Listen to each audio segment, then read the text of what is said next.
Welcome to Synagogue Church of Jesus Christ. I'm your host, Chania. What I'm about to reveal to you is a revelation that many of you are going to reject. Thousands of books have written about this monster. They long to know his name, but yet it was already in the Bible, and yet we rejected it. Now you put the pieces of the puzzle together and you have unrefutable evidence of who this monster is, son of perdition. He personifies, he boasts all the attributes of the Antichrist. Many have died already in his hands because they've spoken against him and revealed his truth. As a prophet of God and a man of God, I tell you the truth. I reveal it. Whether you accept it or not, it's my business. I serve the living God. But I can tell you right now, it's him. And you will see it. I'm going to piece it all together. Everything. Crazy. Ladies and gentlemen, the Antichrist. September 1984. Late one night, I could not sleep. The children were sleeping on the luggage. My wife and daughter were crying. I went outside and walked around. I didn't want them to see me cry. I walked around the building, crying and saying, "God, why did you punish me? Why did you bring me into this country? I can't understand anybody. If I try to ask anybody anything, all I hear is, I don't know." I stopped in front of the apartment and sat on a large rock. Suddenly, a bright light came toward me. I jumped to my feet because it looked as if a car was coming directly at me, attempting to run me down. I thought the Romanian secret police had tracked me to America, and now they were trying to kill me. But it wasn't a car at all.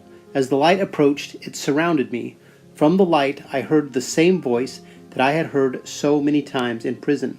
He said, "Dumitru, why are you so despaired?"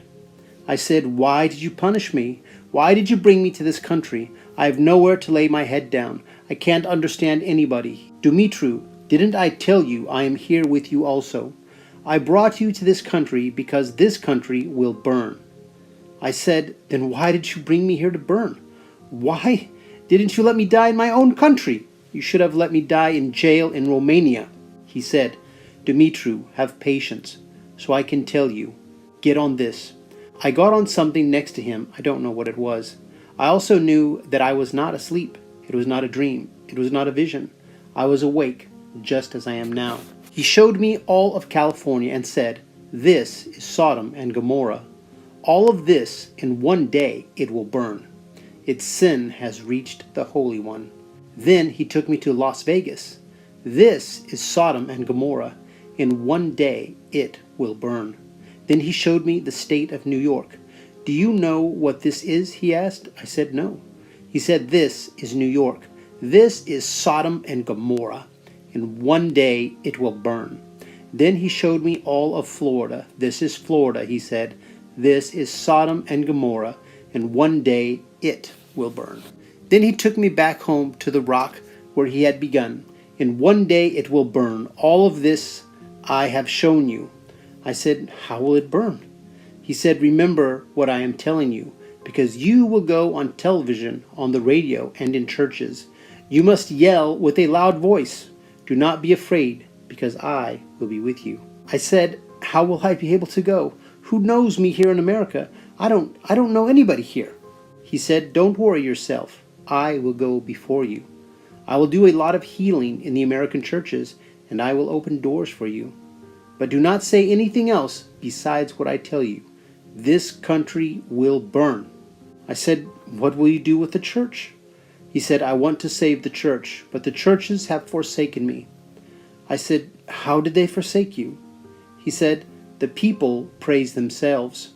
The honor that the people are supposed to give Jesus Christ, they take upon themselves. In the churches, there are divorces. There is adultery in the churches. There are homosexuals in the churches. There is abortion in the churches and all other sins that are possible. Because of all the sin, I have left some of the churches.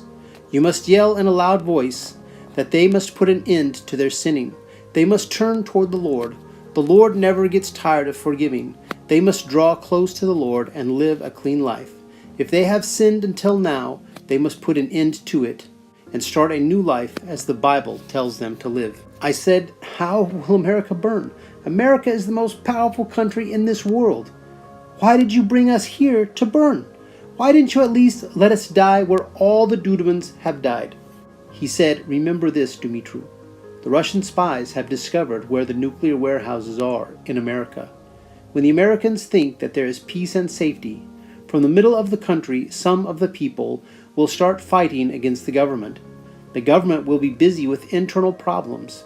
Then from the ocean, from Cuba, Nicaragua, Mexico, he told me 2 other countries, but I didn't remember what they were. They will bomb the nuclear warehouses. When they explode, America will burn. What will you do with the church of the Lord? How will you save the ones that will turn toward you? I asked. He said, tell them this. How I saved the 3 young ones from the furnace of fire, and how I saved Daniel in the lion's den, is the same way I will save them. The angel of the Lord also told me, I have blessed this country because of the Jewish people who are in this country. I have 7 million Jews in this country, but they do not want to recognize the Lord. They didn't want to thank God for the blessing they received in this country. Israel doesn't want to recognize Jesus Christ. They put their faith in the Jewish people living in America. But when America burns, the Lord will raise China, Japan, and other nations to go against the Russians. They will beat the Russians and push them all the way to the gates of Paris. Over there, they will make a treaty and appoint the Russians as their leaders. They will then unite against Israel.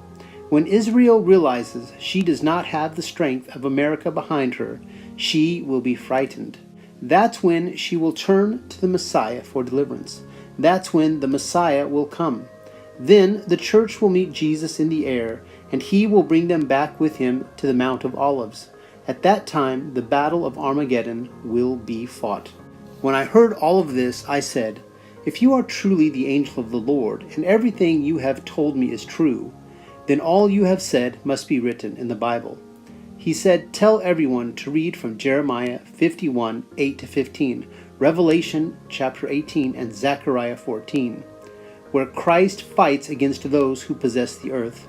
After his victory, the angel said, there will be 1 flock and 1 shepherd. There will be no need for light. The Lamb of God will be the light. There will be no sickness, no tears, and no deaths. There will only be eternal joy, and God will be the ruler. There will be only 1 language, only 1 song, and no need for a translator.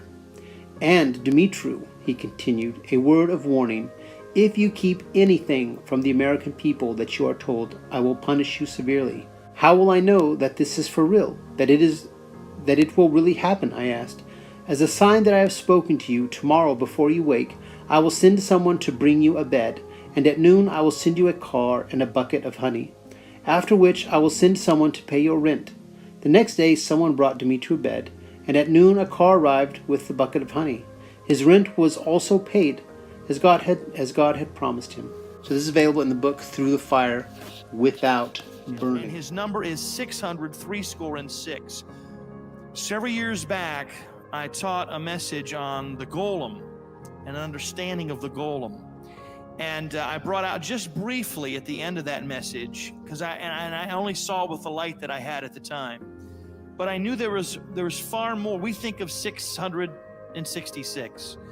And there's been so many prognostications and so many things said about the mark of the beast. And we've all heard it, and we've all probably taught it. I mean, I've written scripts on, microchips, and that's real big right now, and all this kind of thing.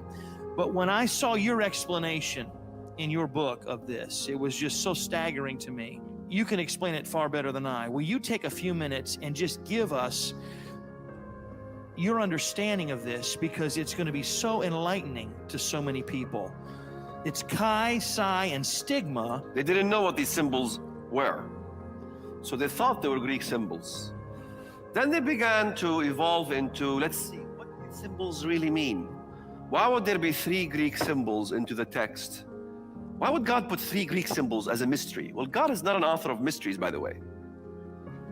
His yoke is easy. What they thought were symbols were in reality a different script than even the Greek.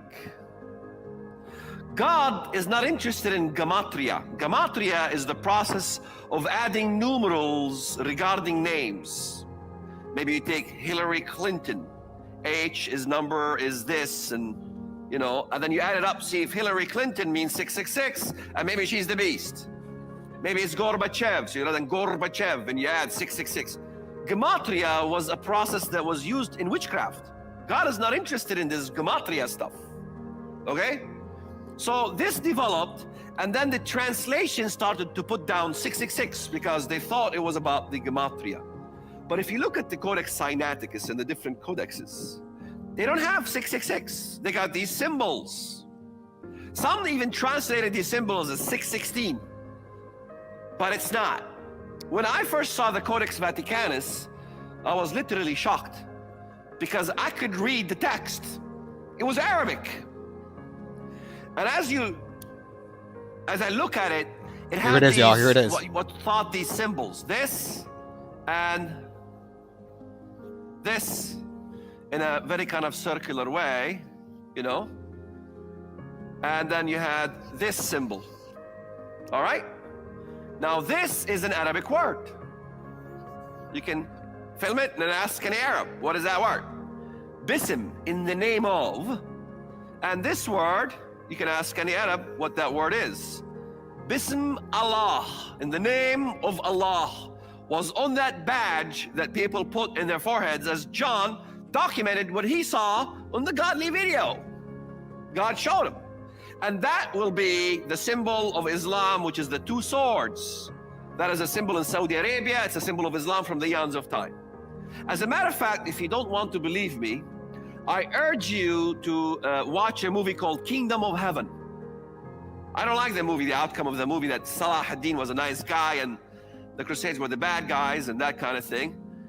When he's sitting in a tent talking to the king, you will see at some point in time, pause it, when you see Salah ad-Din and his men with these badges on their arms. Because it says on the right arm, the arm is dexios. Dexios means arm and not specifically hand. The word for mark is karagma, Greek, which means badge of servitude. Exactly. It's a literal badge, all right? Made out of paper, etching, cloth, that is put on the forehead, and on it is several things. It could be the name of the beast, the mark of the beast, the multitude of the beast, and being the name of the beast is the Islamic declaration they already put on their foreheads. There is no God but Allah.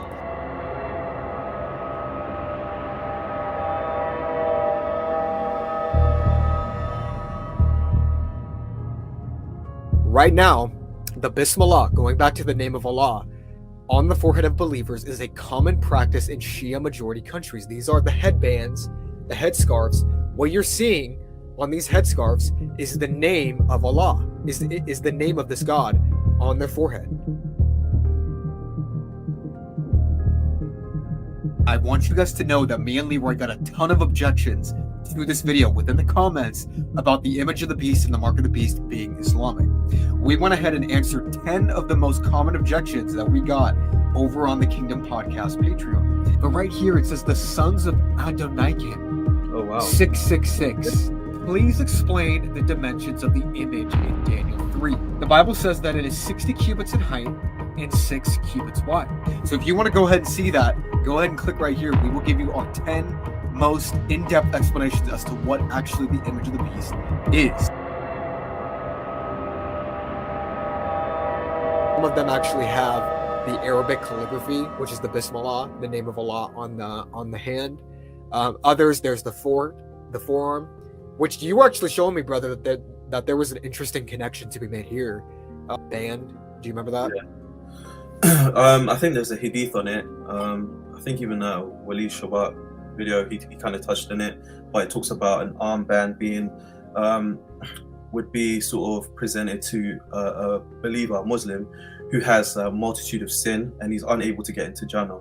So what would happen is Allah would then say you have one good deed, but and then he would have a badge or some sort of band, and then the individual will put it around his hand, and on the badge would be said something like there is no God but Allah, and this would grant him into heaven.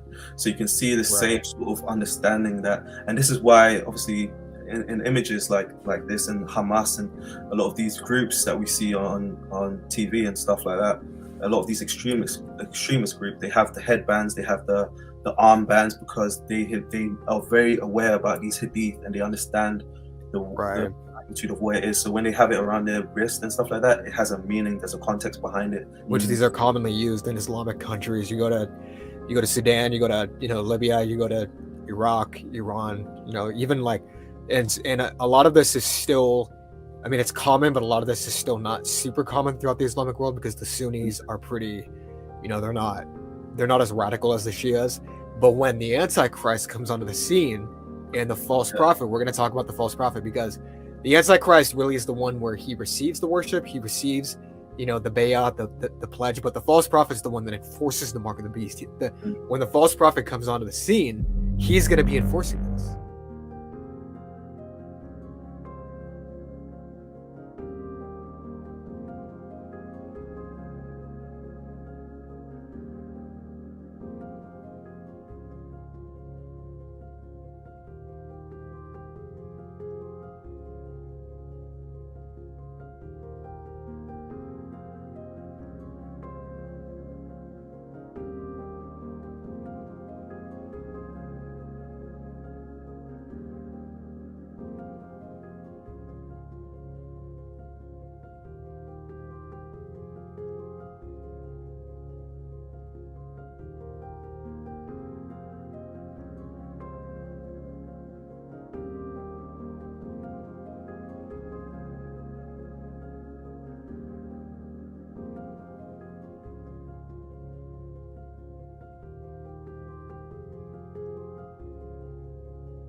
good. What's going to happen?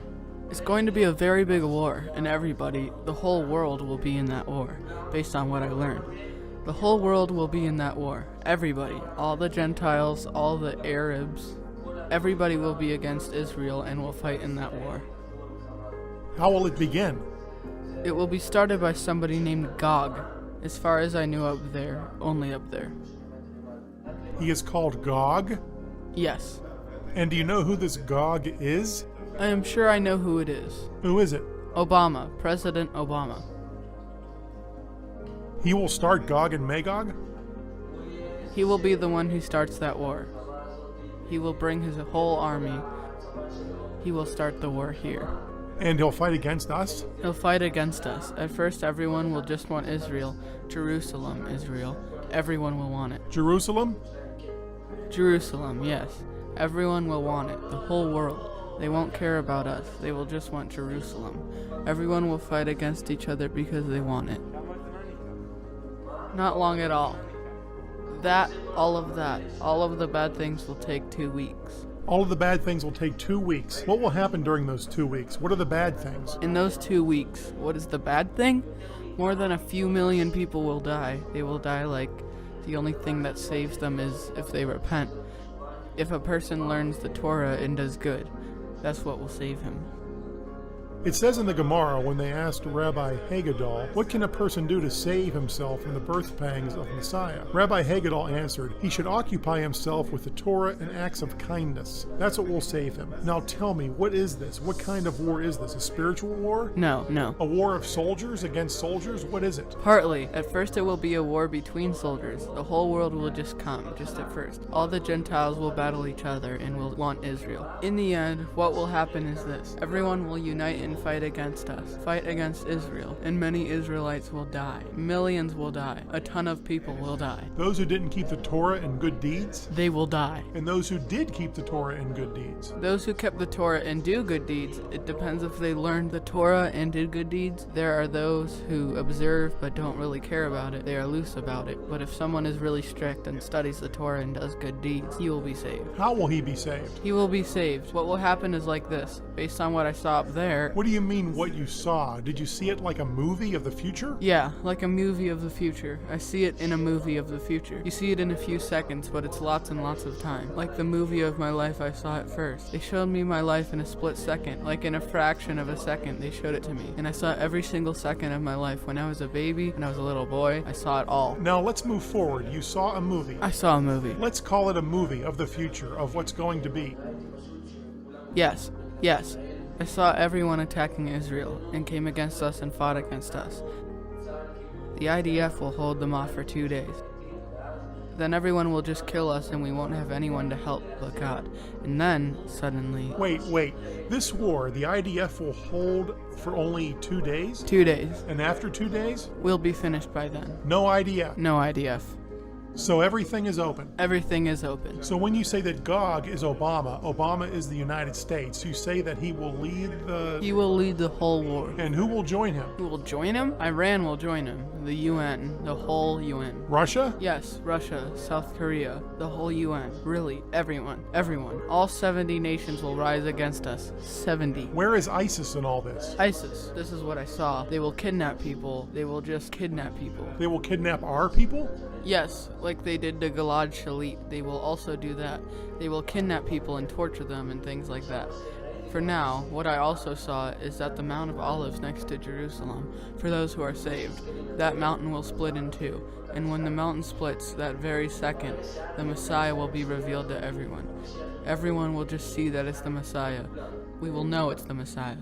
Here he is, revealed to everyone. He will stand at the entrance of the Mount of Olives, and he will say who can enter and who cannot enter.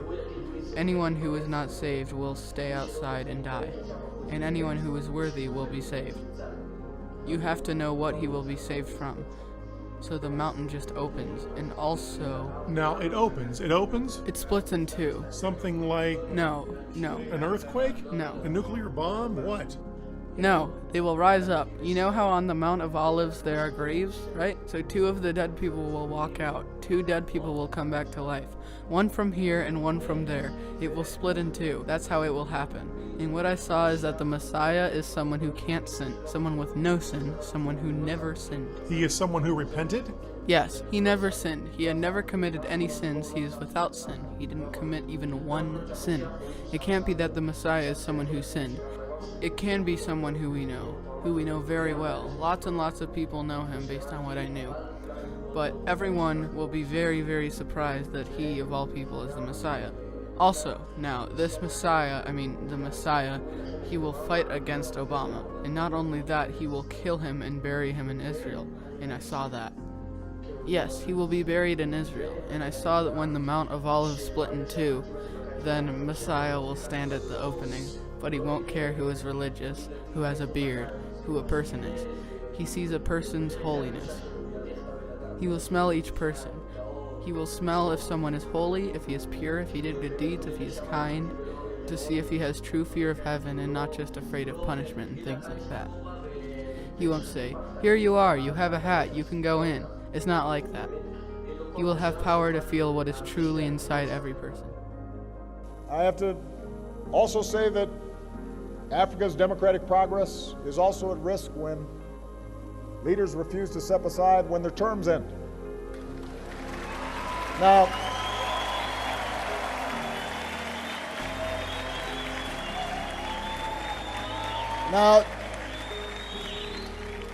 let me be honest with you. I do not understand this.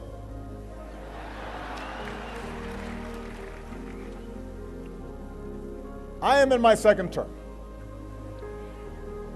It has been an extraordinary privilege for me to serve as the President of the United States. I cannot imagine a greater honor or a more interesting job.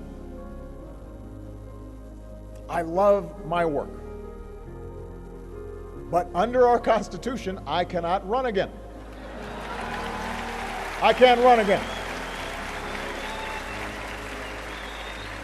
I actually think I'm a pretty good president. I think if I ran, I could win. 3rd term. And I used to say, you know what, if I could make an arrangement where I had a stand-in, a front man or front woman, and they had an earpiece in, and I was just in my basement in my sweats looking through the stuff, and then I could sort of deliver the lines, but somebody else was doing all the talking and ceremony, I'd be fine with that.